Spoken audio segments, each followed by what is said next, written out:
Hello बच्चों, मैं वीरेंद्र यादव आप सभी का TMIS होम बेस्ड एजुकेशन में हार्दिक स्वागत करता हूं।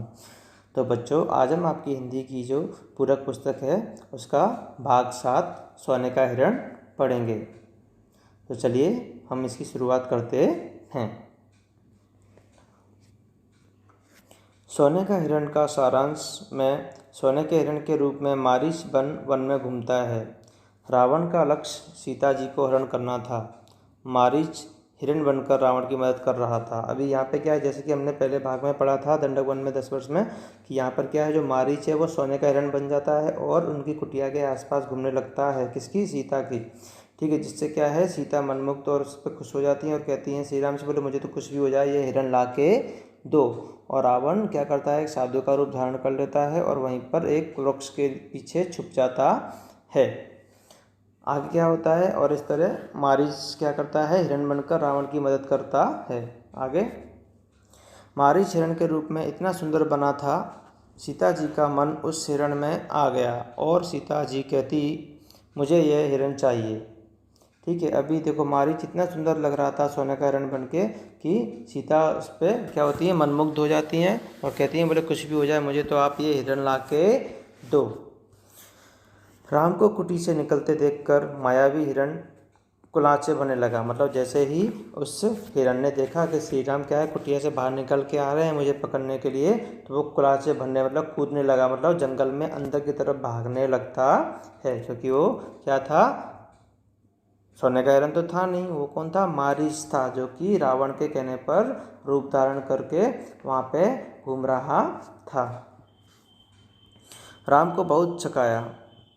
ठीक है, यहाँ पे छकाया मतलब बहुत ही परेशान, इधर से उधर मतलब राम को बहुत ही जंगल में भगा रहा है। कौन? मारीच, जो कि एक सोने का हिरण बनकर घूम रहा है। वो राम को छकाया मतलब बहुत ही परेशान, मतलब खूब अंदर तक जंगल में उनको लेके जाता है और राम उसके पीछे पीछे पीछे पीछे उसको पकड़ने के लिए उसके पीछे पीछे क्या जंगल में काफ़ी अंदर तक चले जाते हैं। और जहाँ उनकी कुटिया थी वो उससे काफ़ी अंदर मतलब बहुत दूर निकल जाते हैं। झाड़ियों में लुकता छिपता भागता वह राम को कुटी से बहुत दूर ले गया। राम जब भी उसे पकड़ने का प्रयास करते वह भागकर और दूर चला जाता। हिरण चालाक था। अभी जैसे कि हमने पढ़ा कि वो जानबूझकर क्या कर रहा था, उनकी कुटिया से उन्हें दूर ले जा रहा था। राम जब भी उसे पकड़ने की कोशिश करते वो भागकर उनसे दूर चला जाता और वो क्या था, बहुत ही चालाक था। वह इतनी दूर कभी नहीं जाता था कि पहुँच से बाहर लगे। ठीक है, अब वो राम से इतना दूर भी नहीं जाता था ताकि उन्हें दिखाई नहीं दे और वो ये सोचे कि बोले अब मैं इसे नहीं पकड़ सकता, सिर्फ इतना ही दूर जाता था ताकि उन्हें दिख सके और वो उसका पीछा करके उसके पीछे पीछे दौड़ के जा सके।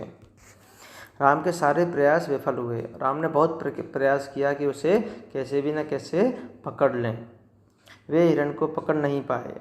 उन्होंने उसे जीवित पकड़ने का विचार त्याग दिया और धनुष उठाया। अभी यहाँ क्या है कि वो सोच रहे थे पहले कि मैं इसे जीवित पकड़ के ले जाऊंगा, लेकिन काफ़ी थक जाते हैं, जंगल में बहुत अंदर तक चले जाते हैं और थक कर सोचते हैं बोले अब मैं इसे जीवित तो पकड़ सकता नहीं हूँ। इसलिए वो सोचते हैं बोले इसे कैसे भी पकड़ा जाए, तो वो अपना धनुष उठाते हैं, निशाना साध और एक बाण उस पर छोड़ दिया।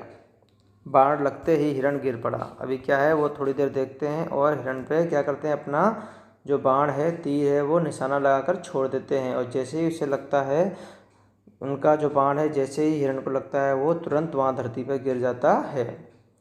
धरती पर गिरते ही मारीच अपने असली रूप में आ गया। जैसे ही धरती पर गिरता है मारीच क्या करता है, अपने असली रूप में आ जाता है। मारीच के पकड़ में ना आने पर उस बाण मारा जिससे वह मर गया। अभी क्या है, मारीच जिंदा पकड़ में नहीं आ रहा था, तो इसलिए उन्हें कैसे भी पकड़ने के लिए क्या करते हैं, श्री राम उन पर बाण छोड़ देते हैं जिससे वो क्या होता है, मर जाता है। मारीच उसे अधिक देर तक सहन नहीं कर पाया। अब सीधी सी बात है, श्री राम का जो बाण था वो कोई मामूली बाण तो होगा नहीं, इसलिए वो ज़्यादा देर जिंदा रह पाया नहीं, उसे ज़्यादा देर सहन कर पाया नहीं। वह छटपटाता रहा। जल्दी ही उसके प्राण पखेरु उड़ गए। मायावी मारीच की पूरी चाल उनके सामने खुल गई। अभी उन्हें समझ में आ गया कि यह जरूर किसी राक्षस की चाल है, मायावी की चाल है, जो मुझे जानबूझकर जंगल में इतना अंदर लाने का मतलब प्रयास किया गया है। और जैसे ही उसे बाण लगता है वैसे उसके प्राण पखेरु उड़ गए, मतलब वो उसकी मृत्यु हो जाती है, उसके प्राण निकल जाते हैं। और मायावी मारीच की जो पूरी चाल है वो श्री राम समझ जाते हैं, उनके सामने पूरी उसकी जो पोल है वो खुल जाती है श्री राम जी के सामने। हिरण जानबूझकर भागता रहा। रावण ने नई योजना बनाई और साधु के रूप में सीता को लंका में ले जाने के लिए सफल हो गए। अब जैसे कि रावण ने अपनी जो क्या बोलते हैं योजना बनाई थी कि मारीच को उनके सामने लाना हिरण बना के, जिससे क्या है राम और लक्ष्मण कुटिया से बाहर आ जाएंगे और वो सीता को आसानी से वहाँ से ले जा सकता है। तो यह जो उसकी योजना थी वो क्या हो जाती, सफल हो जाती है। तो बच्चों यहाँ पे हमने जो सोने का हिरण है भाग 7 समझ लिया है। यदि इसमें आपको कहीं कुछ समझ में ना आया हो तो आप मुझे कमेंट बॉक्स में पूछ सकते हो।